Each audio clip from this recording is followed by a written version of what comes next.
استراتيجيه يا ان بلان لا كاليفيكاسيون لا كوب دي موند صافي بارتي دو استراتيجي عنده علاقه وطيده مع جميع المنتخبات الشبانيه.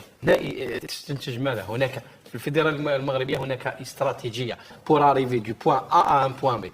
فهمت؟ شوف ملامح الاستراتيجيه كيفاش تبان. il fait partie de sa stratégie. c'est quelqu'un qui vit au Maroc qui suit la stratégie marocaine en matière de football. هذه وحده. يا رضوان حنا اذا اليوم ما درناش وقفه حبس كلش، اسمع حبس كلش، شوف كيس كي سباس. معليش اون فا بير 2 3 ans معليش، مي اون فا روبوندير باسكو نو بو كو روبوندير دو توت لي فاصون. رانا كيما قال فهد رانا غير نحفروا لتحت. كيفاش هما نجحوا وراحوا الناس لي كوب دي مون تاع لي اوفا ويقول لك في ليناف حنا ربحناهم. فشلنا ولا ما فشلناش؟ فشلنا. دونك الاكاديمي ما عندها غير حبسوا الاكاديمي باسكو الاكاديمي ماشي لا. تأهل المنتخب المغربي لنصف النهائي والف مبروك. نتمنوا المنتخب المغربي ان شاء الله يرفد اللقب. المنتخب تقدر نقول لك يسوق اي منتخب. في الفيدراليه المغربيه هناك استراتيجيه يا ان بلان